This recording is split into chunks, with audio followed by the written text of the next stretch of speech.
ಮಲ್ಲಿಗೆ ಹೂವನ್ನ ಮುಡಿಯೋದ್ರಿಂದ 100 ಕಾಯಿಲೆ ವಾಸಿ ಮಾಡ್ಬೋದು ರೀ. ಯಾರಿಗೆ ವೀರ್ಯಾಣುಗಳ ಕೊರತೆ ಇದೆ ಅವ್ರಿಗೊಂದು ಹಿಡಿ ನುಗ್ಗೆ ಹೂವನ್ನ ತಿನ್ನಿಸ್ರಿ, ಸರಿ ಹೋಗ್ಬಿಡುತ್ತೆ. IVF ಮಾಡಿಸ್ಕೊತೀರಾ, ಹುತ್ತಕ್ಕೆ ಹೋಗಿ ಪ್ರದಕ್ಷಿಣೆ ಮಾಡ್ಬಿಟ್ರೆ ಮಕ್ಕಳಾಗ್ಬಿಡುತ್ತಾ? ಮೌಢ್ಯವಲ್ಲ, ಇದು ವೈಜ್ಞಾನಿಕ ಕಾರಣ ಇದೆ ಇಲ್ಲಿ.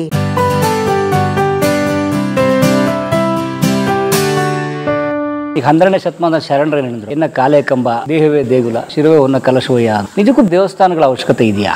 ದೇವಸ್ಥಾನಗಳ ಅವಶ್ಯಕತೆ ಯಾವಾಗಿದೆ ಎಂದಾಗ, ಯಾವುದೋ ಒಂದು ಮಟ್ಟವನ್ನು ತಲುಪಿಬಿಟ್ಟಿರ್ತಾರಲ್ಲ ಶರಣರು, ಅಂಥವ್ರಿಗೆ ಅವಶ್ಯಕತೆ ಅಂತ ಅನಿಸಲ್ಲ. ಸಾಮಾನ್ಯರಿಗೆ ಅವಶ್ಯಕತೆ ಅಂತ ಅನಿಸತ್ತೆ. ಯಾಕೆ ಅಂತಂದರೆ, ಪ್ರತಿಯೊಬ್ಬ ಮನುಷ್ಯನಿಗೂ ಕೂಡ ಏನೋ ಒಂದು ಆಸೆಗಳು ಇರುತ್ತೆ. ಅದರ ಜೊತೆಯಲ್ಲಿ ಸಮಸ್ಯೆಗಳು ಇರುತ್ತೆ. ಆಗ ಅವನಿಗೆ ಯಾವುದಾದ್ರೂ ಒಂದು ಆಧಾರ ಬೇಕಿರುತ್ತೆ ತನ್ನ ಸಮಸ್ಯೆಯನ್ನು ಹಂಚ್ಕೊಳ್ಳೋಕ್ಕೆ, ಅದರಿಂದ ತನ್ನ ಮನಸ್ಸನ್ನು ಹಗುರ ಮಾಡ್ಕೊಳ್ಳೋದಕ್ಕೆ. ಅಂತಹ ಸಂದರ್ಭದಲ್ಲಿ ಈ ದೇವಾಲಯಗಳು ನಮಗೆ ಸಹಾಯವನ್ನು ಮಾಡುತ್ತೆ.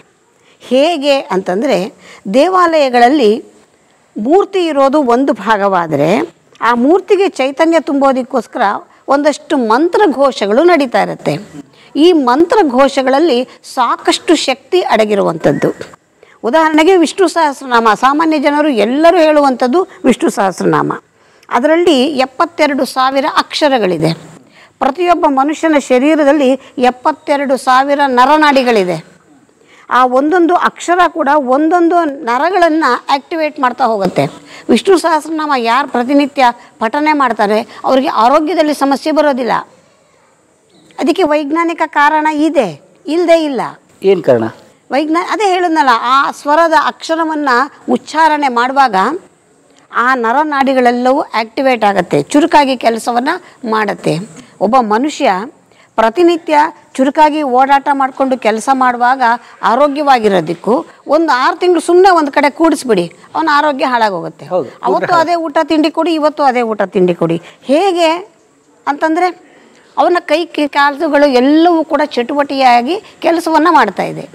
ಒಂದು ತಂಬೂರ ಮೂಲೆಯಲ್ಲಿಟ್ಬಿಡಿ, ಅದು ನಾದವೇ ಬರೋದಿಲ್ಲ, ಮೈ ಅನ್ನತ್ತೆ. ಪ್ರತಿನಿತ್ಯ ನುಡಿಸ್ತಾ ಇರಿ, ಕೇಳೋದಕ್ಕೆ ಮಧುರವಾಗಿರುತ್ತೆ. ಹಾಗೆ ಪ್ರತಿಯೊಂದು ಒಳಗಡೆ ಇರತಕ್ಕಂತಹ ನರನಾಡಿಗಳನ್ನು ನಾವು ಚೆನ್ನಾಗಿ ಕೆಲಸ ಮಾಡುವಂತೆ ಇಟ್ಕೋಬೇಕಾದ್ರೆ ಈ ಮಂತ್ರಗಳ ಪಠನೆಯನ್ನ ಮಾಡೋದು ಒಂದು ಭಾಗ. ಇದು ಒಂದು ಉದಾಹರಣೆಗೆ ನಾನು ಹೇಳಿದ್ದು. ಅಲ್ಲ, ಹಾಗೆ ಲೆಕ್ಕ ಹಾಕಿದ್ರೆ ಹಾಗಾದ್ರೆ ಈಗ ಒಬ್ಬ ರೈತ ಪ್ರತಿದಿನ ದುಡಿತಾನೆ, ಆತ ಮಂತ್ರ ಹೇಳಬೇಕಾಗಿಲ್ಲ, ಅದು ಕಾಯಕವೇ ಕೈಲಾಸ ಆಗೋಯ್ತು. ಆದರೆ ಅವನಿಗೆ ಸಮಸ್ಯೆಗಳಿದೆ, ಆರೋಗ್ಯ ಒಂದೇ ಅಲ್ಲ, ಬೇರೆ ಯಾವುದು ಸಮಸ್ಯೆ ಇದೆ. ಅವನಿಗೆ ಎಲ್ಲಿ ಹಂಚ್ಕೊಳ್ಳೋದು, ಯಾರ ಹತ್ರ ಹೇಳ್ಕೊಡೋದು? ಸಾಮಾನ್ಯವಾಗಿ ನಾವೇ ಹೇಳ್ತೀವಲ್ವ, ಯಾರ ಹತ್ರನಾದ್ರು ಹೇಳ್ಕೊಡ್ರಿ, ಮನಸ್ಸು ಹಗುರ ಆಗತ್ತೆ ಅಂತ. ಭಗವಂತನ ಮುಂದೆ ನಿಂತು, ಅಪ್ಪ ಸ್ವಾಮಿ ನೀನು ಮುಂದೆ ಬಂದು ನಿಂತಿದ್ದೀನಿ, ನನ್ನ ಸಮಸ್ಯೆಯನ್ನು ಪರಿಹಾರ ಮಾಡು, ನನ್ನ ಈ ರೀತಿ ಸಮಸ್ಯೆಗಳಿದೆ ಅಂತ ಹೇಳ್ಕೊಂಡಾಗ ಆಟೋಮೆಟಿಕ್ಕಾಗಿ ಆ ಒಂದು ಸಮಸ್ಯೆಗಳು ತನ್ನಷ್ಟಕ್ಕೆ ತಾನೇ ತಗ್ಗೋದಕ್ಕೆ ಶುರುವಾಗುತ್ತೆ. ಹೇಗೆ ಅಂತಂದರೆ, ಮನಸ್ಸು ಅನ್ನೋದು ಬಹಳ ಮುಖ್ಯವಾದದ್ದು. ಒಬ್ಬ ಮನುಷ್ಯನ ಶಾರೀರಿಕವಾದ ಆರೋಗ್ಯ, ಮಾನಸಿಕವಾದ ಆರೋಗ್ಯ ಎರಡೂ ಮುಖ್ಯ. ಸದೃಢವಾದ ಶರೀರವೂ ಇರಬೇಕು, ನಿರ್ಮಲವಾದ ಮನಸ್ಸು ಇರಬೇಕು. ಮನಸ್ಸಿಗೆ ಏನಾದರೂ ಆತಂಕ ಆದ್ರೇನೆ BP ರೈಸ್ ಆಗೋದು. ಮನಸ್ಸಿಗೆ ಏನಾದರೂ ಮೇಲೆ ಒತ್ತಡ ಕೊಟ್ಟಾಗಲೇ ಶುಗರ್ ಕಾಯಿಲೆ ಬರೋದು. ಕಾಯಿಲೆಗಳೆಲ್ಲ ಬರೋದಕ್ಕೆ ಮೂಲ ಮನಸ್ಸು. ಹಾಗಾದರೆ ಈ ಮನಸ್ಸನ್ನು ಹೇಗೆ ಚೆನ್ನಾಗಿ ಇಟ್ಕೋಬೇಕು, ಸಮಾಧಾನ ಶಿಸ್ತಿಯಲ್ಲಿ ಇಟ್ಕೋಬೇಕು? ಧ್ಯಾನ ಮಾಡಿ ಅಂತಾರೆ. ಧ್ಯಾನ ಮಾಡಿ ಅಂತ ಒಬ್ಬ ಸಾಮಾನ್ಯ ಮನುಷ್ಯನನ್ನು ಕೂಡಿಸಿ ಅವನಿಗೆ ಧ್ಯಾನವೇ ಆಗೋದಿಲ್ಲ, ಕಣ್ಣು ಮುಚ್ಕೊಂಡು ಕೂತ್ಕೊತಾನೆ, 108 ತಲೆ ಕೆಡಿಸ್ಕೊಂಡು ಅಲ್ಲೂ ಕೂಡ ಅವನು ಮನಸ್ಸನ್ನು ಹಾಳು ಮಾಡಿಕೊಳ್ತಾನೆ. ಒಂದು ದೇವಾಲಯಕ್ಕೆ ಬಂದು ನೀವು ಅಲ್ಲಿ ಕೂತು 10 ನಿಮಿಷ ದೇವರನ್ನು ನೋಡಿಕೊಂಡು ಸಮಾಧಾನವಾಗಿ ಕೂತ್ರೆ ಮನಸ್ಸು ತನ್ನಷ್ಟಕ್ಕೆ ತಾನೇ ಧ್ಯಾನ ಸ್ಥಿತಿಗೆ ಹೋಗುತ್ತೆ. ಧ್ಯಾನ ಸ್ಥಿತಿಗೆ ಯಾವಾಗ ಹೋಗುತ್ತೆ? ಮನಸ್ಸು ನಿರ್ಮಲವಾಗುತ್ತೆ. ಅವನ ಸಮಸ್ಯೆಗಳಿಗೆ ಒಂದು ಪರಿಹಾರ, ಯಾವುದೋ ಶಕ್ತಿ ಒಂದು ಕೊಡುತ್ತೆ. ಮತ್ತು ದೇವಾಲಯಗಳಲ್ಲಿ ಈ ಮಂತ್ರಘೋಷಗಳು, ಘಂಟಾನಾದಗಳು ಮತ್ತು ಮೇಲ್ಗಡೆ ಮಾಡುವಂತಹ ಕಳಶಗಳಲ್ಲಿ ಇರತಕ್ಕಂತಹ ತಾಮ್ರದ ಕಳಶವನ್ನು ಮಾಡುವಂಥದ್ದು, ಇವೆಲ್ಲವೂ ಕೂಡ ಒಂದು ಶಕ್ತಿಯ ಕೇಂದ್ರ. ದೇವಾಲಯವೇ ಒಂದು ಶಕ್ತಿಯ ಕೇಂದ್ರ. ಈ ಶಕ್ತಿಯ ಕೇಂದ್ರದಲ್ಲಿ ಬಂದಾಗ ಸಾಮಾನ್ಯ ಗೋಡೆ ಮುಟ್ಟಿ ಓಡ್ ಹೋಗ್ತಾರೆ ಎಲ್ಲರೂ. ದೇವಸ್ಥಾನ ಅಂದರೆ ಇವತ್ತಿನ ಜನಾಂಗದಲ್ಲಿ ದೇವಾಲಯಕ್ಕೆ ಬಂದರೆ ಹಾಗೆ ಹೋಗಬಾರ್ದು, ಕೂತ್ಕೋಬೇಕು 10 ನಿಮಿಷ. ಕೂತಾಗ ಏನಾಗುತ್ತೆ, ನಮ್ಮಲ್ಲಿರ್ತಕ್ಕಂತಹ ನಕಾರಾತ್ಮಕತೆ ಎಲ್ಲ ಹೋಗಿ ಇಲ್ಲಿ ಇರುವಂತಹ ಸಕಾರಾತ್ಮಕತೆ ನಮ್ಮಲ್ಲಿ ಸ್ವಲ್ಪ ಸೇರೋದಕ್ಕೆ ಅವಕಾಶ ಆಗುತ್ತೆ. ಆಗ ನಮ್ಮಲ್ಲಿರ್ತಕ್ಕಂತಹ ಸಮಸ್ಯೆಗಳನ್ನು ಬಿಡಿಸ್ಕೊಳ್ಳೋದಕ್ಕೆ ಸಾಧ್ಯವಾಗುತ್ತೆ.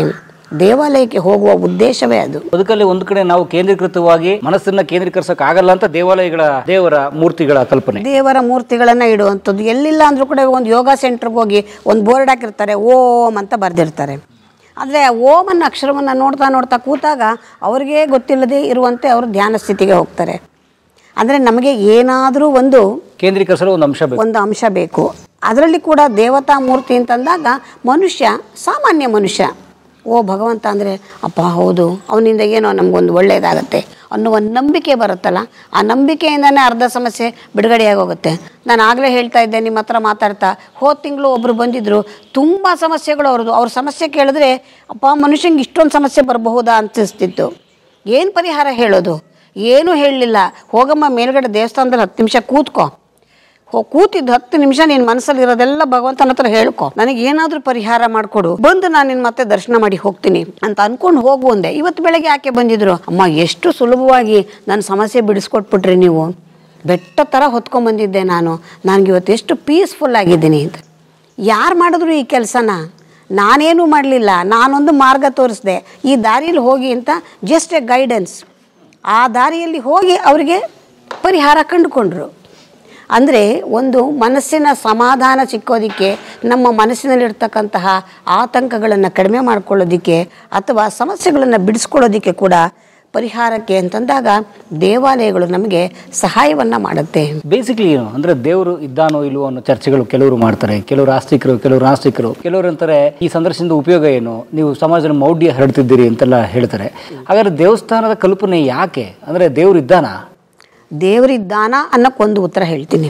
ನಮಗೆ ಪ್ರತ್ಯಕ್ಷವಾಗಿ ಕಾಣ್ತಕ್ಕಂತಹ ದೇವರು ಸೂರ್ಯಚಂದ್ರರು. ದೇವರು ಅಂತ ನಾವು ಯಾರನ್ನು ಕರಿತೀವಿ? ನಮ್ಮ ಭಾರತೀಯ ಸಂಸ್ಕೃತಿಯಲ್ಲಿ ನಾವು ದೈವವನ್ನು ಕಾಣೋದೇ ಪ್ರಕೃತಿಯಲ್ಲಿ. ಪ್ರಕೃತಿಯೇ ದೇವರು. ಪ್ರಕೃತಿ ಅಂತಂದಾಗ ಸೂರ್ಯ, ಚಂದ್ರ, ಗಿಡ, ಮರ ಎಲ್ಲ ಬರುತ್ತೆ. ಗಿಡ ಮರಗಳಿಲ್ಲ ಅಂದರೆ ಆಕ್ಸಿಜನ್ನೇ ಇಲ್ಲ, ಮನುಷ್ಯ ಇರೋಕ್ಕಾಗೋದಿಲ್ಲ.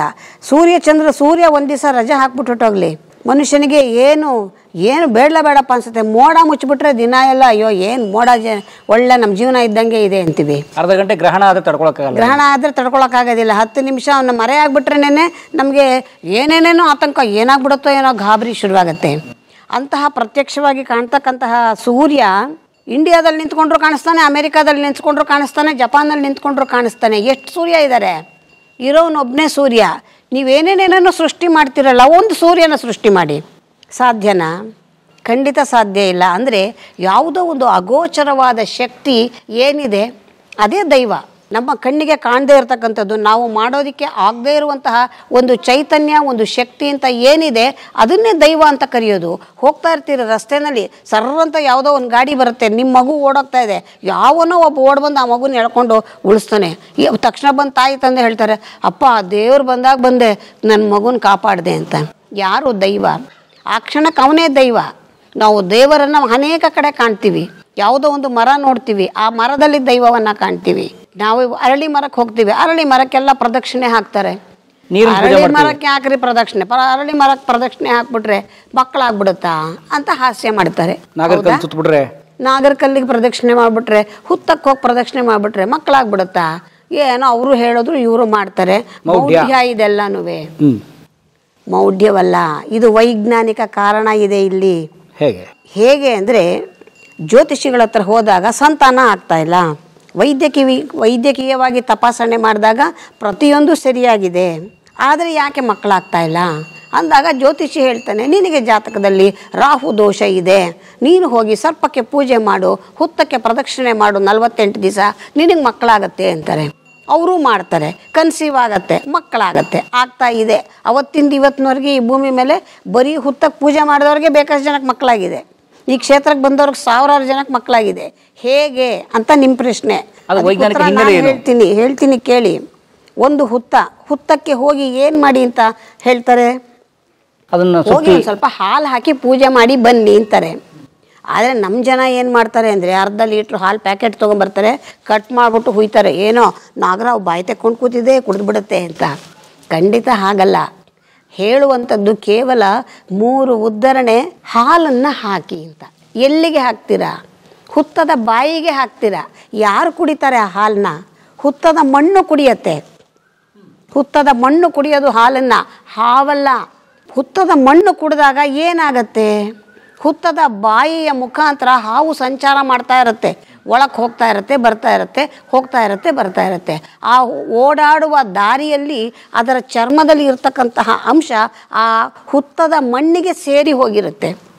ಈ ಹಾಲು ಹಾಕಿದಾಗ ಏನಾಗುತ್ತೆ, ಅದರಲ್ಲಿ ಒಂದು ರೀತಿಯ ಪರಿಮಳ, ಅದರಲ್ಲಿ ಒಂದು ಅಂಶ ಹೊರಕ್ಕೆ ಬರುತ್ತೆ. ಆ ಹೊರಕ್ಕೆ ಬಂದಾಗ ನಿಮ್ಮನ್ನು ಪ್ರದಕ್ಷಿಣೆ ಮಾಡಿ ಅಂತಾರೆ, ಇನ್ನೇನು ಹೇಳಲ್ಲ. ಪ್ರದಕ್ಷಿಣೆಯನ್ನು ಮಾಡಿದಾಗ ಏನಾಗುತ್ತೆ, ಇರುವಷ್ಟು ಸಮಯ ಆ ಒಂದು ಸುವಾಸನೆಯನ್ನು ಆಘ್ರಾಣಿಸುತ್ತೆ. ಮೂಗು ತನ್ನಷ್ಟಕ್ಕೆ ತಾನೇ ತಗೊಳ್ಳುತ್ತೆ, ನೀವೇನೂ ಮಾಡಬೇಕಾಗಿಲ್ಲ. 48 ದಿವಸಗಳ ಕಾಲ ಆ ಸುವಾಸನೆಯನ್ನು ಆಘ್ರಾಣಿಸಿದರೆ ಗರ್ಭಕೋಶದಲ್ಲಿರ್ತಕ್ಕಂತಹ ಸಮಸ್ಯೆಗಳು ನಿವಾರಣೆ ಆಗಿ ಹೋಗುತ್ತೆ. ನಿರಂತರವಾಗಿ ಒಂದಷ್ಟು ದಿವಸ ಮಾಡುವಂತ, ಒಂದು ಸ್ವಲ್ಪ ದಿವಸ ಮಾಡಬೇಕು. ಒಂದು ಮಂಡಲನೋ 20 ಪ್ರದಕ್ಷಿಣೆ ಮಾಡದೇ ಇದ್ರೂ ಪರವಾಗಿಲ್ಲ, ಅಲ್ಲಿ ಹಾಕ್ಬಿಟ್ಟು 10 ನಿಮಿಷ ಕೂತ್ಕೊಳ್ಳಿ, ಅಲ್ಲಿ ಅದೇ ಕೆಲಸವೇ ಆಗತ್ತೆ. ಅಂದರೆ ಹಂಗೆ ಹೇಳಿದ್ರೆ ಯಾರೂ ಮಾಡಲ್ಲ ಅಂತ ಹೇಳಿ ಪೂರ್ವಿಕರು ಏನು ಮಾಡಿದ್ದಾರೆ, ಮತ್ತೆ ಸ್ವಲ್ಪ ಭಯ ಭಕ್ತಿಯೂ ಇರಬೇಕು, ಕೆಲಸ ಮಾಡ್ಬೇಕಾದ್ರೆ ಶ್ರದ್ಧೆ ಇರಬೇಕು. ಆವಾಗ ಹುತ್ತದ ಸುತ್ತಮುತ್ತ ಜಾಗವನ್ನು ಶುಚಿಯಾಗಿ ಇಟ್ಕೋತೀವಿ ನಾವು. ಇಲ್ಲಿ ಸ್ವಾಮಿ ಇದ್ದಾನೆ ಅನ್ನೋ ಭಯಕ್ಕೋ ಭಕ್ತಿಗೋ ಸ್ವಚ್ಛತೆಯನ್ನು ಕಾಪಾಡ್ಕೊಳ್ತೀವಿ. ಆವಾಗ ಅಲ್ಲಿ ನೀವು ಪ್ರದಕ್ಷಿಣೆ ಮಾಡಿದಾಗ ಅಷ್ಟು ಹೊತ್ತು ನೀವು ಆ ಜಾಗದಲ್ಲಿ ಇದ್ದದ್ದೇ ಆದರೆ ಆ ಸಮಸ್ಯೆ ನಿವಾರಣೆ ಆಗಿ ಹೋಗುತ್ತೆ. ಚರ್ಮದ ಸಮಸ್ಯೆ ಇದ್ದವರು ಹಾವಿನ ಹುತ್ತಕ್ಕೆ ಹೋಗಿ ಪ್ರದಕ್ಷಿಣೆಯನ್ನು ಮಾಡಿ, ಸರ್ಪಕ್ಷೇತ್ರಕ್ಕೆ ಹೋಗಿ ಪೂಜೆಯನ್ನು ಮಾಡಿ ಅಂತಾರೆ. ಚರ್ಮದ ದೋಷ ನಿವಾರಣೆ ಆಗಿ ಹೋಗುತ್ತೆ. ಇಲ್ಲಿ ಸಾವಿರಾರು ಜನ ಸರ್ಪಸುತ್ತು ಹರ್ಪಿಸ್ ಆದವ್ರು ಬರ್ತಾರೆ. 3 ವರ್ಷ 4 ವರ್ಷ ಆದರೂ ಹೋಗಲ್ಲ ಹರ್ಪಿಸ್ ಕಾಯ್ದೆ. ಅದೇ ಮೈಯೆಲ್ಲ ಸರ್ಪಸುತ್ತ ತುಂಬ ಉರಿ ಆಗುತ್ತೆ, ಉರಿ ಉರಿ ಉರಿ ಒದ್ದಾಡಿ ಹೋಗ್ತಾರೆ. ಇಲ್ಲಿ ಬಂದು ಹೋದವ್ರಿಗೆ 1 ತಿಂಗಳಲ್ಲಿ ವಾಸಿ ಆಗತ್ತೆ. ಏನು ಅದರಿಂದ ಲಾಜಿಕ್? ಏನೂ ಇಲ್ಲ. ಇಲ್ಲಿ ಬಂದವ್ರಿಗೆ ನಾವು ಒಂದಷ್ಟು ಮೂಲ ಮೂರ್ತಿಕೆಯನ್ನು ತೆಗೆದಿಟ್ಕೊಂಡಿರ್ತೀನಿ, ಕೊಡ್ತೀನಿ. ಅದ್ರ ಜೊತೆಗೆ ಒಂದು ನಾನೇ ಮಾಡಿರ್ತಕ್ಕಂಥ ಒಂದು ತುಪ್ಪದಲ್ಲಿ ಮಾಡಿರುವಂಥ ಒಂದು ಅಂಶವನ್ನ ಕೊಡ್ತೀನಿ, ಒಂದು ಲೇಪನವನ್ನ ಕೊಡ್ತೀನಿ. ಇದನ್ನ ಹೇಗೆ ಉಪಯೋಗ ಮಾಡಬೇಕು ಅಂತ ಹೇಳ್ತೀನಿ. ಅದನ್ನ ಹುತ್ತದ ಮಣ್ಣನ್ನ ಉಪಯೋಗವನ್ನ ಮಾಡೋದ್ರ ಮುಖಾಂತರ ಸರ್ಪಸುತ್ತು ಹೊರಟು ಹೋಗುತ್ತೆ. ಯಾವ ಔಷಧಕ್ಕೂ ಹೋಗಲ್ಲ. ಯಾವ ದೊಡ್ಡ ದೊಡ್ಡ ವೈದ್ಯರ ಹತ್ರನೂ ಸರ್ಪಸುತ್ತನ್ನ ಅಷ್ಟು ಸುಲಭವಾಗಿ ವಾಸಿ ಮಾಡೋಕ್ಕಾಗಿಲ್ಲ. ಎಲ್ಲರೂ ಎಲ್ಲ ಔಷಧ ಆದ್ಮೇಲೆ ಇಲ್ಲಿಗೆ ಬರ್ತಾರೆ. ಯಾಕೆ ಬರ್ತಾರೆ ಅಂದರೆ ಇದು ನಾಗನ ಕ್ಷೇತ್ರ, ಸಹಜವಾಗಿಯೇ ಇರ್ತಕ್ಕಂತಹ ಕ್ಷೇತ್ರ. ಇದು ಸ್ವಯಂ ಸ್ವಾಮಿ ಇಲ್ಲಿದ್ದಾರೆ. ಹಾಗಾಗಿ ಇಲ್ಲಿ ನಿವಾರಣೆ ಆಗ್ತಾ ಇರ್ತಕ್ಕಂಥದ್ದು. ಚರ್ಮ ದೋಷವನ್ನು ಪರಿಹಾರ ಮಾಡ್ಕೊಳ್ಳೋಕ್ಕೆ ವರ್ಷಾನುಗಟ್ಟಲೆ ಔಷಧ ತೊಗೊಂಡ್ರೂ ಆಗಲ್ಲ. 6 ವರ್ಷ ತೊಗೊಂಡಿದ್ದೀವಿ ಮೇಡಮ್, 8 ವರ್ಷದಿಂದ ತೊಗೋತಾ ಇದ್ದೀವಿ ಅಮ್ಮ ಅಂತಾರೆ. ಇಲ್ಲಿ ಬಂದರೆ 3 ತಿಂಗಳು 4 ತಿಂಗಳಲ್ಲಿ ವಾಸಿಯಾಗಿ ಹೋಗ್ತಾರೆ. ಹೆಂಗಾಗತ್ತೆ? ನಾನು ವಾಸಿ ಮಾಡ್ತಾ ಇದ್ದೀನಿ ಅಂತ ನಾನು ಹೇಳೋದೇ ಇಲ್ಲ. ನಮ್ಮ ಮನೆ ಪಕ್ಕದ ಮನೇಲಿರೋರ್ಗೂ ಇಲ್ಲಿಗೆ ಬನ್ನಿ ಅಂತೀನಿ, ನಾನು ಮನೆ ಹತ್ರ ಬನ್ನಿ ಅನ್ನಲ್ಲ. ಯಾಕೆ ಅಂದರೆ ಇಲ್ಲಿ ಸ್ವಾಮಿ ಶಕ್ತಿ ಇದೆ. ಸ್ವಾಮಿ ಶಕ್ತಿ ಇರೋ ಜಾಗಕ್ಕೆ ಬನ್ನಿ ಅಂತಾನೆ ಕರೆಯುವಂಥದ್ದು. ಅಂದರೆ ನೋಡಿ, ಉದಾಹರಣೆಗೆ ಆ ಪ್ರಯಾಣ ಕೂಡ ಮನುಷ್ಯನ ಗುಣಪಡಿಸುತ್ತೆ. ನಿಮ್ಮ ಮನೆ ಪಕ್ಕದ ಮನೆ ಉದಾಹರಣೆ ತಗೊಳ್ಳೋಣ. ಅವರು ನಿಮ್ಮ ಮನೆ ಪಕ್ಕ ಕರೆದು ಕಾಫಿ ಕೊಟ್ಟು ಅವ್ರಿಗೊಂದು ಔಷಧಿ ಕೊಟ್ಬಿಡ್ಬೋದು. ಆದರೆ ನೀವು ಅದನ್ನು ಮಾಡಲ್ಲ. ಅವರಲ್ಲಿಂದ ಹೊರಟು ಆ ಪ್ರಯಾಣಕ್ಕೆ ಇಲ್ಲಿಗೆ ಬಂದು ಈ ವಾತಾವರಣನ ಎಲ್ಲ ಆಗ್ರಹಿಸಿ ಇಲ್ಲಿ ಸೇರಿಕೊಂಡು ಇಲ್ಲಿನೊಂದು ಪಾಸಿಟಿವ್ ವೈಬ್ ತೊಗೊಂಡು, ಸೊ ಇದೆಲ್ಲವೂ ಮನಸ್ಸಿಗೆ ದೇಹಕ್ಕೆ ವರ್ಕ್ ಮಾಡುತ್ತೆ. ಅದೇ ತುಂಬ ಮುಖ್ಯವಾಗಿ ಬೇಕಾಗಿರ್ತಕ್ಕಂಥದ್ದು. ಒಂದು ಪ್ರಶಾಂತವಾದ ವಾತಾವರಣದಲ್ಲಿ ಮನಸ್ಸು ನಿರ್ಮಲವಾಗಿ 10 ನಿಮಿಷ ಕೂತಿದ್ದು ಹೋಗಬೇಕು. ಹಾಗಾದರೆ ನಮ್ಮ ಹಿರಿಯರು ನೋಡಿ, ಉದಾಹರಣೆಗೆ ದೇವಸ್ಥಾನಗಳನ್ನ ತಗೊಂಡೋಗಿ ಮನುಷ್ಯರ ಕೈಗೆಟಕದ ಜಾಗಗಳಲ್ಲಿ ಕಟ್ಟಿದ್ರು, ಗುಡ್ಡಗಳ ಮೇಲೆ, ಬೆಟ್ಟಗಳ ಮೇಲೆ. ಹೌದು. So what is the logic behind it? ಹೌದು. ನೋಡಿ, ಯಾವುದು ತುಂಬ ಸುಲಭವಾಗಿ ಸಿಕ್ಕಿಬಿಡುತ್ತೆ ಅದಕ್ಕೆ 3 ಕಾಸಿನ ಬೆಲೆ ಇರಲ್ಲ. ಇವಾಗಲೇ ಹೇಳಿದ್ರಲ್ಲ, ನಿಮ್ಮ ಮನೆ ಪಕ್ಕದ ಮನೆ ಕರ್ಕೊಂಬಂದು ಕೂಡ್ಸ್ಕೊಂಡು ಕಾಫಿ ಕೊಟ್ಬಿಟ್ಟು ಔಷಧ ಕೊಡಿ, ಅಲ್ಲಿ ವಾಸಿ ಆಗಲ್ಲ. ಇಲ್ಲಿಗೆ ಬಂದು ಹೋದರೆ 3 ದಿವಸಕ್ಕೆ ವಾಸಿ ಆಗುತ್ತೆ. ಯಾಕೆ ಅಂದರೆ ನಮ್ಮಲ್ಲಿ ಒಂದು ನಂಬಿಕೆ ಶ್ರದ್ಧೆ ಬರಬೇಕಾದ್ರೆ ನಾವೆಲ್ಲಿಗಾದರೂ ಹೋಗಬೇಕು. ಇಲ್ಲಿಂದ ತಿರುಪತಿಗೆ ಹೋಗಬೇಕು ತಿಮ್ಮಪ್ಪನ ನೋಡೋಕ್ಕೆ. ಇಲ್ಲಿ ಪಕ್ಕದಲ್ಲೂ ಒಂದು ತಿಮ್ಮಪ್ಪನ ದೇವಸ್ಥಾನ ಇದೆ, ಅಲ್ಲಿ ಹೋದರೆ ನಮಗೆ ತೃಪ್ತಿ ಆಗಲ್ಲ. ಅಲ್ಲಿ ಹೋದ್ರೆ ಆ್ಯಕ್ಚುಲಿ ಆ ದೇವರು ನಮ್ಮ ನಿಜಕ್ಕೂ ಹೊರ ಕೊಟ್ಟರು ನಮ್ಗೆ ವರ್ಕ್ ಆಗಲ್ಲ. ಅದು ಕೊಡ್ತಾನೋ ಬಿಡ್ತಾನೋ ನಾವು ಅಲ್ಲಿವರೆಗೆ ನಾವು ಯೋಚನೆ ಮಾಡೋದಿಲ್ಲ. ಅಲ್ಲಿ ಪ್ರದಕ್ಷಿಣೆ ಮಾಡ್ತಾ ಇರ್ತಾರೆ, ಅಲ್ಲಿ ದೇವ್ರ ಮುಂದೆ ನಿಂತಿರ್ತಾರೆ. ಅಯ್ಯೋ, ನಾನು ಒಂದ್ಸಲ ತಿರುಪತಿಗೆ ಹೋಗಿ ಬಂದ್ಬಿಡ್ಬೇಕಪ್ಪ ಅಂದರೆ ಅಲ್ಲಿ ನಿಮ್ಗೆ ಏನಾದ್ರು ಬರೋದಿದ್ರು ಕೂಡ ಅಲ್ಲಿ ಮೈನಸ್ ಆಗೋಯ್ತು. ಮಾನಸಿಕವಾಗಿ ನಮಗೆ ಅಲ್ಲಿರ್ಬೇಕು. ನಾವು ಅದನ್ನು ಮಾಡೋದೇ ಇಲ್ಲ. ಇಲ್ಲಿ ಬರ್ತಾರೆ, ಇಲ್ಲಿ ಅಂತಲ್ಲ, ಯಾವುದೇ ದೇವಸ್ಥಾನಕ್ಕೆ ಹೋಗಲಿ ಒಂದಷ್ಟು ಜನ ಕ್ಯೂನಲ್ಲಿ ಇರ್ತಾರೆ. ಯಾರೋ ಒಬ್ಬರು ಬರ್ತಾರೆ, ಅವ್ರು ಕ್ಯೂನಲ್ಲಿ ನಿಂತ್ಕೊಳ್ಳೋಕೆ ಬೇಜಾರು. ಯಾರನ್ನ ಹಿಡೀಲಿ, ಏನು ಮಾಡಲಿ, ಸೀದಾ ದೇವ್ರ ದರ್ಶನ ಮಾಡೋಕೆ ಅನುಕೂಲ. ಇಲ್ಲಿ ಕ್ಯೂನಲ್ಲಿ ನಿಂತಿದ್ರೆ ಅಷ್ಟೊತ್ತಿಗೆ ಪಾಸೇ ಆಗ್ತಾರೆ. ಅವ್ರು ಅದು ಮಾಡಲ್ಲ. 28 ಜನಕ್ಕೆ ಫೋನ್ ಮಾಡ್ತಾರೆ, ನಾನು ಈ ದೇವಸ್ಥಾನದಲ್ಲಿ ಇದ್ದೀನಿ, ನಿಮ್ಗೆ ಇಲ್ಲಿ ಯಾರು ಪರಿಚಯ ಇದ್ದಾರಾ, ನಾನು ಒಂಚೂರು ಒಳಗೆ ಬಿಡಿಸ್ತೀಯಾ ಅಂತ. ಅವ್ರು ಯಾವ ಕೆಲಸಕ್ಕೆ ಬಂದರೂ, ಯಾವ ಉದ್ದೇಶಕ್ಕೆ ಬಂದರೂ ಅದು ಸಫಲವಾಗಲ್ಲ. ಕ್ಯೂನಲ್ಲಿ ನಿಂತರೂ ಪರವಾಗಿಲ್ಲ, ನಿಂತಿರೋ ಅಷ್ಟೊತ್ತು ಏನು ಮಾಡಬೇಕು? ಸ್ವಾಮಿ ಗರ್ಭಗುಡಿ ಒಳಗೆ ಬಚ್ಚಿಟ್ಕೊಂಡು ಕೂತಿಲ್ಲ, ಅವನು ಅದಷ್ಟೊಳ್ಳೆ ಜಾಗದಲ್ಲಿ ಇಲ್ಲ, ಇಲ್ಲಿ ಎಲ್ಲ ಕಡೆಯೂ ಇದ್ದಾನೆ, ಎಲ್ಲಿ ಬೇಕಾದ್ರೂ ಇದ್ದಾನೆ. ನೀನು ಇಲ್ಲಿಂದ ಪಾಸಾಗೋ ಅಷ್ಟೊತ್ತು ಅವನ ಹೆಸರನ್ನ ಹೇಳ್ಕೊಂಡು ಮಾನಸಿಕವಾಗಿ ಸ್ವಾಮಿ ನೀನು ಇಲ್ಲಿದ್ದೀಯಾ ಅಂತ ಕಲ್ಪಿಸ್ಕೊಂಡು ಅವ್ನು ಒಳಗೆ ತನಕ ಹೋಗೋ ಹೊತ್ತಿಗೆ ಅವನಲ್ಲಿ ಕಂಡ್ರೂ ಕಾಣಿಸ್ತಾನೆ, ಅಲ್ಲೇ ಅಸ್ತು ಅಂತಾನೆ. ನಾವು ಅದು ಮಾಡಲ್ಲ. ಇಲ್ಲಿರೋ ಮ್ಯಾನೇಜ್ಮೆಂಟ್ ಬೈಯೋದು, ಅವ್ರನ್ನ ಬೈಯೋದು, ಇವ್ರು ಸರಿಗೆ ವ್ಯವಸ್ಥೆನೇ ಮಾಡಿಲ್ಲಪ್ಪ, ಎಲ್ಲ ಕ್ಯೂನಲ್ಲಿ ಸುಮ್ಮನೆ ನಿಲ್ಲಿಸ್ಬಿಡ್ತಾರೆ ಗಂಟೆಗಟ್ಟಲೆ ನಮ್ಮನ್ನು ಅಂತ ಏನೋ ಬೈಕೋತಾ ಇರ್ತಾರೆ. ಖಂಡಿತ ವರ್ಕ್ ಆಗಲ್ಲ. VIP ಲೆಟ್ರ್ ಹುಡ್ಕೋದು. ಹಾಂ, ಇಲ್ಲಿ ನಿಂತ್ಕೊಂಡು 28 ಜನಕ್ಕೆ ಫೋನ್ ಮಾಡ್ತಾರೆ, ಸ್ವಲ್ಪ ಇಲ್ಲಿ ಯಾರು ದೇವಸ್ಥಾನದಲ್ಲಿ ಗೊತ್ತಿದ್ರೆ ಒಂಚೂರು ಒಳಗೆ ಬಿಡಿಸ್ತೀರಾ ಅಂತ. ಆ ಥರ ಎಲ್ಲ ಮಾಡಿದಾಗ ದೈವ ಒಲಿಯೋದಿಲ್ಲ. ದೈವ ಒಲಿಸ್ಕೊಳ್ಳೋದಕ್ಕೂ ಕೂಡ ನಮ್ಮದೇ ಆದಂಥ ಒಂಚೂರು ಕಾಂಟ್ರಿಬ್ಯೂಷನ್ ಬೇಕು. ನಮ್ಮ ಶ್ರಮ ಏನು ಕಾಂಟ್ರಿಬ್ಯೂಷನ್ ಕೊಡ್ತೀರಾ ನೀವು ದೇವ್ರಿಗೆ? ಏನು ಕೇಳ್ತಾನ ಅವನು? ಅವನೇ ಕೊಟ್ಟಿದ್ದು ನಿಮಗೆಲ್ಲ, ನೀವೇನ್ರಿ ಅವನಿಗೆ ಕೊಡೋದು? ಮತ್ತು ಹುಂಡಿ ಕಾಸು, ಹುಂಡಿ ಇಟ್ಟಿರೋದು ನಾವು ಇಲ್ಲಿ ಬರೋರ್ಗೆ ಅನ್ನ ಹಾಕ್ತೀವಿ, ಪ್ರತಿದಿನ ಬಂದವ್ರಿಗೆಲ್ಲ ಊಟಕ್ಕೆ ಹಾಕ್ತೀವಿ. ಊಟ ಹಾಕಬೇಕು. ಇಲ್ಲೊಂದು ಎಲೆ ಎತ್ತಬೇಕು ಅಂದರೆ ಬೆಂಗಳೂರು, ಇಲ್ಲಿ ಕಾಸು ಕೊಟ್ಟರೆ ಎಲೆ ಎತ್ತುತ್ತೀನಿ ಅಂತಾರೆ. ಅವ್ನಿಗೇನು ಕೊಡ್ತೀರಾ ನೀವು? ಇಲ್ಲೊಂದು ಮಂಗಳಾರತಿ ಮಾಡಬೇಕು ಅಂದರೆ ಅವ್ರಿಗೆ ಸಂಬಳ ಕೊಟ್ರೇ ಮಂಗಳಾರತಿ ಎತ್ತೋದು, ಅವ್ರಿಗೇನು ಕೊಡ್ತೀರಾ ನೀವು? ನಾವು ಉಂಡಿ ಇಟ್ಟಿದ್ದೀವಿ, ಭಗವಂತಂಗೆ ನೀವೇನು ಕೊಡ್ತೀರಾ? ಸೊ ಭಗವಂತನ ಖಾತೆಗೆ ಹಣ ಹಾಕೋ ಶ್ರೀಮಂತರಾಗಿಲ್ಲ. ಹಣ ಹಾಕೋ ಅಷ್ಟಲ್ಲ, ನಾವು ಅವ್ನಿಗೆ ಏನೂ ಕೊಡೋಷ್ಟು ಶ್ರೀಮಂತರಲ್ಲ. ಅವನೇ ಕೊಟ್ಟಿರೋವಂಥ ಗಿಡ ಮರದಲ್ಲಿರೋ ಹೂವನ್ನು ಕಿತ್ಕೊಂಬಂದು ನಾವು ಮಾಡೋದು ಏನಂದರೆ ನಮ್ಮ ಶ್ರದ್ಧೆಯಿಂದ ಮಾಲೆವನ್ನು ಕಟ್ಬೋದು. ನಾವು ವಧು ಮಾಡಲ್ಲ ಈ ಕಾಲಕ್ಕೆ, ಯಾರೋ ಕಟ್ಟಿದ ಮಾಲೆ ತಂದು ಹಾಕ್ತೀವಿ. ಅದ್ರ ಬದಲು ಹಿಂದೆ ಎಲ್ಲನೂ ಕೂಡ ನಾವು ಮಕ್ಕಳಾಗಿದ್ದಾಗ ದೇವಸ್ಥಾನಕ್ಕೆ ಬೆಳಗಿನ ಜಾವ 5 ಗಂಟೆಗೆ ಹೋಗ್ತಾ ಇದ್ವಿ. ಅಲ್ಲಿ ಮರದ ಪಾರಿಜಾತದ ಮರನ ಅಳ್ಳಾಡಿಸಿ ಹೂವೆಲ್ಲ ಬಿಡಿಸ್ಕೊಂಡು ಮಾಲೆ ಕಟ್ಟಿ ದೇವರಿಗೆ ಕೊಟ್ಟು ಬರ್ತಾ ಇದ್ವಿ. ಅಟ್ಲೀಸ್ಟ್ ಅದಷ್ಟು ನಮ್ಮ ಸೇವೆ ಆಗ್ತಾಯಿತ್ತು. ಬೆಳಗಿನ ಜಾವ ಹೋಗ್ತಾ ಇದ್ದಿದ್ದು, ಮಾಲೆ ಕಟ್ತಾ ಇದ್ದಿದ್ದು ಎಲ್ಲ ನೋಡಿ. ಹಾಗಾದ್ರೆ ಬೆಳಿಗ್ಗೆ ಅರ್ಲಿ ಮಾರ್ನಿಂಗ್ ಎದ್ರೆ ಒಳ್ಳೇದಾಗುತ್ತೆ. ನೀವು ಅದೇನೋ ಬ್ರಾಹ್ಮಿ ಮುಹೂರ್ತ ಅಂತಾರಲ್ಲ, ಹೌದು. ನೋಡಿ ಆ ಸಮಯದಲ್ಲಿ ಎದ್ದು ಹೂ ಕಿತ್ತು ಕಟ್ಟಿ ಒಂದು ದೈಹಿಕ ಶ್ರಮ, ಒಳ್ಳೆ ಗಾಳಿ. ಆ ಹೂವಿನಲ್ಲಿ ಏನಿದೆ? ಹೂವಿನಲ್ಲಿ ಬರೀ ಪರಿಮಳ ಇಲ್ಲ. ಮಲ್ಲಿಗೆ ಹೂವನ್ನು ಮುಡಿಯೋದ್ರಿಂದ 100 ಕಾಯಿಲೆ ವಾಸಿ ಮಾಡ್ಬೋದು ರೀ. ಮಲ್ಲಿಗೆ ಹೂವನ್ನು ಮುಡ್ಕೊಳ್ಳಿ ಅಂತ ಯಾಕೆ ಹೇಳಿದ್ದಾರೆ? ಅದು ಗಮ್ಮನತ್ತೆ, ಚೆನ್ನಾಗಿ ಕಾಣ್ತೀರಾ ಅಂತ ನಾವು ಅನ್ಕೊಂಡಿದ್ದೀವಿ. ಸಾಯಂಕಾಲ ನೀವು ಮೆಂತಿ ಕೋಪ ಮಾಡ್ಕೊಂಡ್ರೆ ಮಲ್ಲಿಗೆ ಹೂವು ಸ್ವೀಟ್ ತೊಗೊಂಡೋಗಿ. ಅಲ್ಲ, ಮಲ್ಲಿಗೆ ಹೂವು ಯಾವ ಕಾಲದಲ್ಲಿ ಬರುತ್ತೆ? ಬೇಸಿಗೆಯ ದಿನಗಳಲ್ಲಿ ಮಲ್ಲಿಗೆ ಹೂವು ಬರ್ತಕ್ಕಂಥದ್ದು ಈ ಕಾಲದಲ್ಲಿ. ಹೌದು, ಬಿಸಿಲಿನ ಕಾಲದ ಬೆಳೆ ಮಲ್ಲಿಗೆ ಬೆಳೆ. ಈಗ ನಾವು ಗೊಬ್ಬರ ಹಾಕ್ಕೊಂಡು 365 ದಿವಸ ಬೆಳೆಸ್ಕೋತೀವಿ, ಅದು ಬೆಲೆ ಇಲ್ಲ. ಈ ಕಾಲದಲ್ಲಿ ಬರುವಂತಹ ಬೇಸಿಗೆಯಲ್ಲಿ ಬರೋ ಮಲ್ಲಿಗೆ ಬಿಸಿಲಿನ ತಾಪಕ್ಕೆ ತಂಪನ್ನು ಕೊಡುತ್ತೆ. ಮುಡ್ಕೊಳ್ಳೋದ್ರಿಂದ ಶರೀರದಲ್ಲಿರ್ತಕ್ಕಂತಹ ಉಷ್ಣಾಂಶ ಎಲ್ಲ ಹೊರಟು ಹೋಗುತ್ತೆ.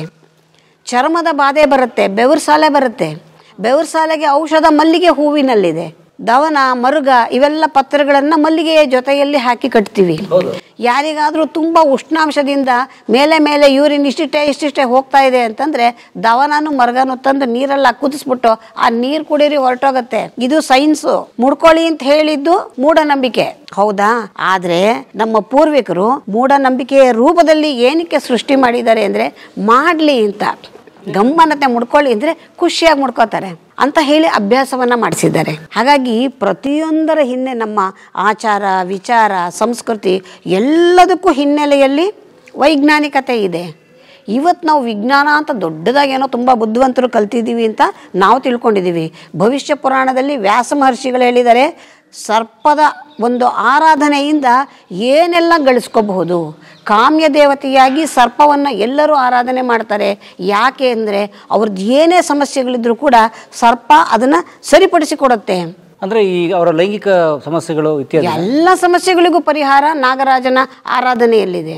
ಯಾವ ದೈವವೂ ಮಾಡದೇ ಇರತಕ್ಕಂತಹ ಮಹಾವಿಷ್ಣುವೇ ಸರ್ಪದ ಮೇಲೆ ಮಲಗಿದ್ದಾನೆ. ಪರಮೇಶ್ವರನೇ ಸುತ್ತಿಗೆಗೆ ತನ್ನ ನಾಗಾಭರಣವನ್ನು ಹಾಕ್ಕೊಂಡಿದ್ದಾನೆ. ಗಣೇಶ ಪಾಶವನ್ನಾಗಿ ಮಾಡ್ಕೊಂಡಿದ್ದಾನೆ. ಕುಬೇರ ತನ್ನ ನಿಧಿ ಕಾಯೋದಿಕ್ಕೆ ಸರ್ಪಗಳನ್ನೇ ಇಟ್ಟಿದ್ದಾನೆ. ಇವತ್ತಿಗೂ ತುಂಬ ಸರ್ಪಗಳಿದೆ ಎಂದಾಗ ಅಲ್ಲೇನೋ ಇದೆ ಅನ್ನೋ ಅಂತ ಅನುಮಾನ ಎಲ್ಲರಿಗೂ ಬರುತ್ತೆ. ಅಂದರೆ ಸರ್ಪಗಳನ್ನು ವಿಚಾರದಲ್ಲಿ ಯಾರು ಹೊರತಾಗಿಲ್ಲ. ನಮ್ಮ ಧರ್ಮ ಅಲ್ಲ, ಜೈನ ಧರ್ಮದಲ್ಲಿ ಧರಣೀಂದ್ರ ಅಂತ ಹೆಸರಿಡ್ತಾರೆ. ಅವನಿಗೆ ತಾನು ಸಬರ ಅನ್ನೋವಂಥ ಒಬ್ಬ ಇವನು ತುಂಬ ತೊಂದರೆ ಮಾಡಿ ವಿಪರೀತವಾದ ಮಳೆಯನ್ನು ಸುರಿಸಿದಾಗ ನಾಗರಾಜ ಬಂದು ರಕ್ಷಣೆಯನ್ನು ಕೊಡ್ತಾನೆ. ಒಂದೇ ಕಾಲಿನಲ್ಲಿ ನಿಂತು ತಪಸ್ಸನ್ನು ಮಾಡ್ತಿರ್ತಾನೆ, ಅವನಿಗೆ ರಕ್ಷಣೆಯನ್ನು ನಾಗರಾಜ ಕೊಡ್ತಾನೆ. ಹಾಗಾಗಿ ಜೈನ ಧರ್ಮದವರು ಕೂಡ ನಾಗರಾಜನನ್ನು ಪೂಜೆ ಮಾಡ್ತಾರೆ, ಆರಾಧನೆ ಮಾಡ್ತಾರೆ. ಅಂಥದ್ದೇನು ಯಾರು ಪೆದ್ದರಲ್ಲ ಮಾಡೋದಿಕ್ಕೆ. ಆದ್ರೆ ನಾಗನಲ್ಲಿ ಏನು ಅಂತ ಶಕ್ತಿ ಏನು? ನಾಗಪೂಜೆ, ನಾಗನಲ್ಲಿ ಕುಂಡಲಿನಿ ಶಕ್ತಿ ಜಾಗೃತವಾಗಿರ್ತಕ್ಕಂಥದ್ದು. ಕುಂಡಲಿನಿ ಶಕ್ತಿ ಎನ್ನುವಂಥದ್ದು ನಾವು ಸರಿಯಾಗಿ ಹೇಳಬೇಕು ಅಂದರೆ ಸ್ಪೈನಲ್ ಕಾರ್ಡ್ ಅಂತ ಏನು ಹೇಳ್ತೀವಿ, ಅದು ಹೀಗೆ ಸುತ್ತಕೊಂಡಂಗೆ ಇರುತ್ತೆ. ಅದು ಕುಂಡಲಿನಿ ಶಕ್ತಿಯಾಗಿ ಸಹಸ್ರಾರ ಚಕ್ರದವರೆಗೆ ಬಂದು ಅಲ್ಲಿ ಅದು ಸ್ಥಿತಗೊಳ್ಳುತ್ತೆ. ಒಬ್ಬ ಮನುಷ್ಯ ಸರಿಯಾಗಿ ಇರಬೇಕಾದ್ರೆ, ಜೀವನ ಮಾಡಬೇಕಾದ್ರೆ ಒಂದು ಸ್ಪೈನಲ್ ಕಾರ್ಡ್ ತುಂಬ ಮುಖ್ಯ. ಈ ಕುಂಡಲಿನಿ ಶಕ್ತಿ ಜಾಗೃತವಾಗೋದು ಈ ಸರ್ಪದಲ್ಲಿ, ಅದರದು ಆಕಾರದ ರೂಪದಲ್ಲಿಯೇ ಇದು ನಮ್ಮ ಶರೀರದಲ್ಲೂ ಮೆದುಳಿನಲ್ಲಿ ಸೇರುವಂಥದ್ದು. ಹಾಗಾಗಿ ಅದಕ್ಕೇನಾದ್ರು ಆಘಾತ ಮಾಡಿದ್ರೆ ಕುಂಡಲಿನಿ ಶಕ್ತಿಗೆ ಆಘಾತವಾಗುತ್ತೆ. ಕುಂಡಲಿನಿ ದೇವತೆಗಳು ಅವಾಗ ಶಪಿಸ್ತಾರೆ. ನಾಗನ ಶಾಪ, ಸರ್ಪಶಾಪ ಅಂತೆಲ್ಲ ಹೇಳ್ತೀವಲ್ಲ, ಸರ್ಪದೋಷ, ಸರ್ಪಶಾಪ, ಇವೆಲ್ಲವೂ. ಸರ್ಪಶಾಪ ಅನ್ನುವಂಥದ್ದು, ಈ ಸರ್ಪಗಳು ಅನ್ನೋದು ಒಂದು 2,500 ಜಾತಿ ಸರ್ಪಗಳಿವೆ. ಅದರಲ್ಲಿ ಈ ವಾಸುಕಿ, ಅನಂತ, ಆದಿಶೇಷ ಅನ್ನುವಂತಹ ಕೆಲವು ಸಂತತಿಯಲ್ಲಿ ಬಂದಂತಹ ಸರ್ಪಗಳು ಬಹಳ ವಿಶೇಷವಾದದ್ದು. ಅವುಗಳಿಗೆ ಈ ಪವರ್ ಜಾಸ್ತಿ ಇರುವಂಥದ್ದು. ಬೇರೆ ಬೇಕಾದಷ್ಟು ಥರ ಜಾತಿ ಸರ್ಪಗಳಿವೆ, ಅದೆಲ್ಲವನ್ನು ನಾವು ಈ ಗುಂಪಿಗೆ ಸೇರಿಸ್ಕೊಳ್ಳಲ್ಲ. ಈ ಒಂದು ಜಾತಿಯಲ್ಲಿ ಬಂದಂತಹ ಸರ್ಪಗಳು ಅಂದರೆ ಇದೇ ಕುಲದಲ್ಲಿ ಬಂದಂತಹ ಸರ್ಪಗಳು ಯಾರಿಗೂ ತೊಂದರೆಯನ್ನು ಮಾಡೋದೇ ಇಲ್ಲ. ಅದು ತಂಪಾಡ್ತಾವಿರುತ್ತೆ. ಮನುಷ್ಯ ಸುಮ್ಮನಿರಲ್ಲ. ಅಲ್ಲೆಲ್ಲೋ ಸುತ್ತಕೊಂಡಿದೆ ಅಂತಂದರೆ ಅದೇನೋ ಬಾಲನೋ ಚರ್ಮನೋ ಕಾಣಿಸ್ತು ಅಂದರೆ ಒಂದು ಕಡ್ಡಿ ತೊಗೊಂಡು ಕೆರಿತಾನೆ. ಅದು ತಾನೇ ಈಚೆಗೆ ಬರೋ ಹಂಗೆ ಮಾಡ್ತಾನೆ. ಅವನು ಸುಮ್ಮನೆ ಬಿಡೋದಿಲ್ಲ, ಚೇಷ್ಟೆ ಮಾಡ್ತಾನೆ, ಅದನ್ನು ಎಳಿತಾನೆ. ಅದು ಹಿಂಗೆ ಅಂದ ತಕ್ಷಣ ಒಂದು ಕೋಲ್ ತೊಗೊಂಡು ಹೊಡಿತಾನೆ. ಒಂದು ಸರ್ಪಕ್ಕೆ ಏನಾದರೂ ನಾವು ತೊಂದರೆ ಮಾಡಿದಾಗ ಆ ಕುಂಡಲಿನಿ ದೇವತೆಗಳು ಶಾಪವನ್ನು ಕೊಡುವಂಥದ್ದು. ಮತ್ತು ಅದು ಸಾಯುವಾಗ ಸುಮ್ಮನೆ ಬಿಡೋದಿಲ್ಲ, ಏಟು ಹೊಡೆದು ಸಾಯಿಸುವಂಥದ್ದು. ಒಂದು ಹಾವನ್ನ ಯಾರು ಹೊಡಿತಾ ಇದ್ದಾನೆ ಅಂದರೆ ಒಂದು 50 ಜನ ಸುತ್ತ ನಿಂತ್ಕೊಂಡು ನೋಡ್ತಾ ಇರ್ತಾರೆ. ಯಾರೋ ಒಂದು ಹೊಡಿಬೇಡ ಅಂತ ಹೇಳಲ್ಲ, ಹೊಡಿ, ಜೋರಾಗಿ ಹೊಡಿ, ಸರಿಯಾಗಿ ಹೊಡಿ ಅಂತಾರೆ. ಹಾಗಾದಾಗ ಏನಾಗುತ್ತೆ, ಅದು ಕೊನೆಯಲ್ಲಿ ತಾನು ನೋವಿನಿಂದ ಏಟು ತಿಂದು ಸಾಯುವಾಗ ಜೋರಾಗಿ ಒಂದು ಸಲ ಬುಸ್ ಅಂತ ಉಸಿರನ್ನ ಬಿಟ್ಟು ಸತ್ತೋಗುತ್ತೆ. ಆ ಉಸಿರು ಬಿಡುತ್ತಲ್ಲ, ಆ ಉಸಿರು ಆ ಸುತ್ತಮುತ್ತ ಇರ್ತಕ್ಕಂಥ ಎಲ್ಲ ಆ ಗಾಳಿಯಲ್ಲಿ ಸೇರಿ ಹೋಗುತ್ತೆ. ಎಲ್ಲರೂ ಅದನ್ನು ಅಗ್ರಣಿಸ್ಕೋತಾರೆ. ಅಲ್ಲಿದ್ದಂತಹ ಅಷ್ಟು ಜನಗಳಿಗೆ ಅದರ ಶಾಪ ತಟ್ಟತ್ತೆ. ಶಾಪ ಅಂದ್ರೆ ಅದು ಬಿಟ್ಟ ಕೋಪದಲ್ಲಿ ಅದು ಯಾರೇ ಆಗಲಿ, ಇವಾಗ ನಾವೇನಾದ್ರು ಯಾರ್ಯಾರು ನಮ್ಗೆ ತೊಂದರೆ ಮಾಡೋರು ನಾವು ಅವ್ರ ಕುಟುಂಬಕ್ಕೆ ಬಾಯಿಗೆ ಬಂದಂಗೆ ಶಾಪ ಹಾಕ್ತೀವಿ ಮನುಷ್ಯ. ಅದೇ ರೀತಿ ಪ್ರಾಣಿನೂ ಕೂಡ ಬಾಯಿ ಇಲ್ಲ ಅಷ್ಟೇ ಅದ್ರ ಹೇಳುತ್ತೆ, ಅದಕ್ಕೆ ಅದ್ರ ಕೆಲಸ ಅದು ಮಾಡುತ್ತೆ. ಈಗ ನಮಗೂ ಯಾರು ನೋಡ್ರೆ ನಾವು ಬೈತೀವಿ, ಶಾಪ ಹಾಕ್ತೀವಿ. ಹೌದು, ಆದರೆ ಅದ್ರ ಶಾಪ ಬಹಳ ಗಟ್ಟಿಯಾಗಿರುತ್ತೆ. ಹಾವಿನ ಶಾಪದಿಂದ ತಪ್ಪಿಸ್ಕೊಳ್ಳೋಕ್ಕೆ ಮನುಷ್ಯನಿಗೆ ಸಾಧ್ಯವೇ ಇಲ್ಲ. ಆಗ ಅಲ್ಲಿ ನಾವೇನು ಹಾವು ಹೊಡೆದಿಲ್ಲಪ್ಪ ಅಂತಾರೆ, ಯಾರೋ ಹೊಡಿತಾ ಇದ್ದನ್ನು ನೋಡಿರ್ತಾರೆ. ಓ ಹೌದಲ್ಲ, ಗುಂಪಲ್ಲಿ 100 ಜನ ಇದ್ರಲ್ಲ, ಎಲ್ರಿಗೂ ಬಂತು. ಯಾರು ಒಬ್ರು ತಪ್ಪಿಸ್ಬೋದಿತ್ತಲ್ವ. ನಾವು ಯಾರಿಗಾರು ಒಬ್ಬ ಹೊಡಿತಾ ಇದ್ರೆ ರಸ್ತೆಯಲ್ಲಿ, ಟಿ ವಿಲಿ ಸಿನಿಮಾ ನೋಡ್ತಾ ಇರ್ತೀವಿ, ಒಬ್ಬ ಹೊಡಿತಿರ್ತಾನೆ, 100 ಜನ ನೋಡ್ತಿರ್ತಾರೆ. ಇಷ್ಟು ಜನ ಇದ್ದಾರೆ, ಅವ್ನು ತಪ್ಪಿಸ್ಬಾರ್ದ ಅಂತ ಮನಸ್ಸಿನಲ್ಲಿ ಅನ್ಕೋತೀವಲ್ವ. ಅದೇ ಕೆಲಸ ಅವಾಗಲೂ ಮಾಡ್ಬೋದಲ್ವ, ಮಾಡಲ್ಲ ನಾವು. ಹಾಗೆ ಮಾಡದೇ ಇದ್ದಾಗ ಅದ್ರ ಪ್ರತಿಫಲ ಎಲ್ಲರೂ ತಿನ್ನಬೇಕು. ಇದು ಕೂಡ ವೈಜ್ಞಾನಿಕ. ಹೌದು, ವೈಜ್ಞಾನಿಕವೇ. ಹಾವಿನ ಹುತ್ತನ ಹೊಡೆದ್ರೆ ಕುಟುಂಬದಲ್ಲಿ ಎಲ್ಲರಿಗೂ ಕೂಡ ಸಮಸ್ಯೆಗಳು ಬಂದ್ಬಿಡುತ್ತೆ. ಈ ಥರ ತುಂಬ ಜನ ಇಲ್ಲಿ ಬಂದು ಕತೆಗಳು ಹೇಳ್ತಾರೆ. ಬೆಳಿಗ್ಗೆ ಇಲ್ಲಿ ಕೂತ್ರೆ ಸಾಯಂಕಾಲದ ತನಕ 100 ಸಿನಿಮಾಕ್ಕೆ ಬೇಕಾಗುವಂಥ ಸ್ಕ್ರೀನ್ ಪ್ಲೇ ವರ್ಕೊಂಡು ಹೊರಬಿಡ್ಬೋದು. ಅಷ್ಟು ಸ್ಟೋರಿ ಸಿಕ್ಕತ್ತೆ ನಂಗಿಲ್ಲಿ ದಿನಾಗ್ಲೂ. ದಿನ ಕೌನ್ಸಿಲಿಂಗ್ ಮಾಡ್ತೀರಿ? ಕೌನ್ಸಿಲಿಂಗ್ ಮಾಡ್ತೀನಿ, ಪಾಠ ಮಾಡ್ತೀನಿ. ಇಲ್ಲಿ ಈ ದಂಪತಿಗಳ ಈ ನಡುವೆ ಸಿಕ್ಕಾಪಟ್ಟೆ ಸಮಸ್ಯೆಗಳು. ಗಂಡ ಹೆಂಡತಿಯರು ಈ ನಡುವೆ ಇಬ್ಬಿಬ್ಬರು ಜೋಡಿಯಾಗಿರೋದೇ ಭಾರಿ ಕಷ್ಟ. ಇವ್ರು ಹೇಳಿದವ್ರಿಗೆ ಸರಿ ಹೋಗಲ್ಲ, ಅವ್ರು ಮಾಡೋದು ಇವ್ರಿಗೆ ಸರಿ ಹೋಗಲ್ಲ. ಇಬ್ಬರನ್ನ ಕೂಡ್ಸ್ಕೊಂಡು ಗಂಟೆಗಟ್ಟಲೆ ಮಾತಾಡಿ ಅವ್ರನ್ನ ಸರಿ ಮಾಡಿ ಕಳಿಸ್ತೀನಿ. ಅಂದರೆ ಈ ಜಾಗದಲ್ಲಿ ಎಂತೆಂತೆಂಥ ಪವಾಡಗಳಾಗ್ತಾ ಇದೆ ಅಂದರೆ, ದಾಂಪತ್ಯ ಜೀವನದಲ್ಲಿ ಬಿರುಕಿರೋದೆಲ್ಲ ಸರಿ ಹೋಗ್ತಾ ಇದೆ. ಕೋರ್ಟ್ ಕೇಸ್ಗಳೆಲ್ಲ ಬರುತ್ತವೆ, ಅಣ್ಣ ತಮ್ಮಂದ್ರ ಜಗಳಗಳು ಇವೆಲ್ಲವೂ ಇಲ್ಲಿ ಸರಿ ಹೋಗುತ್ತೆ. ಏನೋ ಒಂದು ಪರಿಹಾರ ಅಂತ ಹೇಳ್ತೀವಿ, ಮಾತಾಡೋಷ್ಟು ಮಾತಾಡಿ ಕಳಿಸ್ತೀನಿ, ಎರಡೂ ವರ್ಕ್ ಆಗುತ್ತೆ. ಕೊನೆಗೆ ಅವ್ರ ಕೆಲಸ ಅಂತೂ ಆಗುತ್ತೆ. ಅದೇ ಪವಾಡ. ಸೊ ಪವಾಡ ಅಂತಂದ್ರೆ ಏನು ಭೂಮಿ ಬಾಯಿ ಬಿಡಬೇಕಾಗಿಲ್ಲ, ಏನಿಲ್ಲ. ಬಂಗಾರದ ಮಳೆ ಸುರಿಬೇಕಾಗಿಲ್ಲ, ಏನಿಲ್ಲ. ಬಂಗಾರದ ಮಳೆ ಸುರಿದ್ರೆ ಏನು ಮಾಡೋಂಗಿದ್ದೀರಿ? ಎಷ್ಟು ತಿಂತೀರ ಬಂಗಾರನ? ಏನು ಮಾಡ್ತೀರ ಬಂಗಾರ ಇಟ್ಕೊಂಡು? ಮನುಷ್ಯನಿಗೆ ನೆಮ್ಮದಿ ಸಂತೋಷ ಅನ್ನೋದೇ ಇಲ್ಲ ಇವತ್ತು. ಸುಮಾರು ಜನಕ್ಕೆ ನಾನು ಹೇಳ್ತಾ ಇರ್ತೀನಿ, ಇವತ್ತಿನ ದಿವಸ ಗಂಡ ಹೆಂಡತಿ ಇಬ್ಬರು ಮನೇಲಿದ್ದರೆ ಎಷ್ಟು ಸಮಸ್ಯೆಗಳು, ಎಷ್ಟು ಗಲಾಟೆಗಳು, ಎಷ್ಟು ಜಗಳ. ಎಷ್ಟೊತ್ತಿರ್ತೀರಪ್ಪ ಗಂಡ ಹೆಂಡತಿ ನೀವು ಮನೇಲಿ? ಬೆಳಗ್ಗೆ ಇಬ್ಬರು ಕೆಲಸಕ್ಕೆ ಹೋಗ್ತೀರಿ, ಆಚೆಗೆ 8 ಗಂಟೆಗೋ 9 ಗಂಟೆಗೆ ಆಚ್ಕೋದ್ರೆ ರಾತ್ರಿ 7ಕ್ಕೋ 8ಕ್ಕೋ ಬರ್ತೀರಿ ಮನೆಗೆ. ಇರೋ ದಿವಸದಲ್ಲಿ 3/4 ಭಾಗದ ಆಯಸ್ಸು ಆಚೆ ಕಳೆದಿದ್ದಾಯಿತು. ಅದರಲ್ಲಿ ಮನೆಗೆ ಬಂದ ಮೇಲೆ ಅದರೊಳೊಂದು 6-7 ಗಂಟೆ ನಿದ್ದೆ ಮಾಡ್ತೀರಿ. ಇನ್ನು ಒಟ್ಟಿಗೆ ನೀವು ಎಷ್ಟೊತ್ತಿರ್ತೀರಿ? ಬೆಳಗ್ಗೆ 2 ಅವರ್ಸು, ಸಾಯಂಕಾಲ 2 ಅವರ್ಸು ನೀವಿಬ್ಬರು ಒಟ್ಟಿಗೆ ಇರೋದು. ಈ 4 ಗಂಟೆಗಳ ಕಾಲಕ್ಕೋಸ್ಕರ ಎಷ್ಟು ಜಗಳ, ಎಷ್ಟು ಕಿತ್ತಾಟ, ಸಂಸಾರಗಳು ಬಿರುಕು, ಒಡೆದಾಟ. ಯಾಕೆ ಇದೆಲ್ಲನೂ? ಅದ್ರ ಬದಲು ಇಬ್ಬರೂ ಕೂತು ಏನಾಯಿತು, ಏನು ಸಮಸ್ಯೆ, ನಿಂದೇನು ವಿಚಾರ, ಬೆಳಿಗ್ಗೆಯಿಂದ ಸಾಯಂಕಾಲ ತನಕ ಏನಾಯಿತು, ಹೀಗೇನೋ ಮಾಡೋಕ್ಕೆ ಹೋದೆ, ಬೈ ಮಿಸ್ಟೇಕ್ ಈ ಥರ ತಪ್ಪಾಗೋಯ್ತಮ್ಮ, ಕ್ಷಮಿಸ್ಬಿಡು, ಕ್ಲೋಸ್. ನೀನು ಅಷ್ಟೇ, ನೀನೇನೇನು ಮಾಡಿದರೆ ಏನಾದ್ರು ವ್ಯತ್ಯಾಸವಾಗಿದ್ದರೆ ಹೇಳಿಬಿಡು, ಅಲ್ಲಿ ಮುಗ್ದೋಯ್ತು ವಿಚಾರ. ನಾವು ಹಂಗೆ ಮಾಡಲ್ಲ, ಸುಮ್ಮನಾಗ್ಬಿಡ್ತೀವಿ. ಅವ್ರಿಗೇನು ಹೇಳೋದು ಅಂತ. ಮೂರನೇವ್ರು ಯಾರೋ ಬಂದು ಹೇಳ್ತಾರೆ ನಾಳೆ ದಿವಸ, ನಿನ್ನ ಗಂಡ ಹಿಂಗೆ ಮಾಡ್ದ ನಾನಲ್ಲಿ ನೋಡಿದೆ ಅಂತ. ಆವಾಗ ಶುರುವಾಗುತ್ತೆ ನೋಡಿ ಬೆಂಕಿ ಒಳಗಡೆ. ನಾವೇ ಹೇಳ್ಕೊಂಬಿಟ್ರೆ ಏನೂ ಆಗಲ್ಲ. ನಮ್ಮ ಮಗುನ ನಾವು ಬೈತೀವಿ, ಹೊಡಿತೀವಿ, ನಮಗೇನು ಬೇಜಾರಾಗಲ್ಲ. ಬೇರೆಯವ್ರು ಯಾರು ಒಂದೇಟು ಹೊಡೆದ್ಬಿಡ್ಲಿ ಕುಸ್ತಿ ಹೊಟ್ಟೋಗ್ತೀವಿ, ಹೌದು ತಾನೇ? ಅದ್ರ ಬದಲು ನಾವೇ ತೀರ್ಮಾನ ಮಾಡಿಕೊಂಡ್ರೆ ಜೀವನ ತುಂಬ ಸ್ಮೂತ್ ಆಗುತ್ತೆ. 4 ಗಂಟೆ ಕಾಲ ನೆಮ್ಮದಿಯಾಗಿ ಸಂತೋಷವಾಗಿರ್ಬೋದು. ಯಾಕಪ್ಪ ದುಡಿದ್ರಿ ಬೆಳಗ್ಗೆಯಿಂದ ರಾತ್ರಿವರೆಗೆ? ಖುಷಿಯಾಗಿರೋಕ್ಕೋಸ್ಕರ. ಅದನ್ನು ಬಿಟ್ಟು ನಾವು ಇನ್ನೇನೇನೇನೋ ಮಾಡ್ತಾಯಿದ್ದೀವಿ. ಈ ಥರ ಇಲ್ಲಿ ವಿಚಾರಗಳನ್ನೆಲ್ಲ ಅವ್ರಿಗೆ ಬಿಡಿಸಿ ಅನಾಲಿಸಿಸ್ ಮಾಡಿ ಕಳಿಸ್ದಾಗ ಹೋಗ್ಬೇಕಾದ್ರೆ ಖುಷಿಯಾಗಿ ಹೋಗ್ತಾರೆ. ಇವತ್ತಂತೂ 3-4 ಫ್ಯಾಮಿಲಿ ಈ ಥರದವ್ರನ್ನೇ ಸರಿ ಮಾಡಿ ಕಳಿಸ್ದೆ. ಅಮ್ಮ ನನ್ನ ಜೀವನ ಎಷ್ಟೊಂದು ಸುಲಭವಾಗಿ ಬಿಡಿಸ್ಕೊಟ್ರಿ ಅಂತ ಹೋದರು.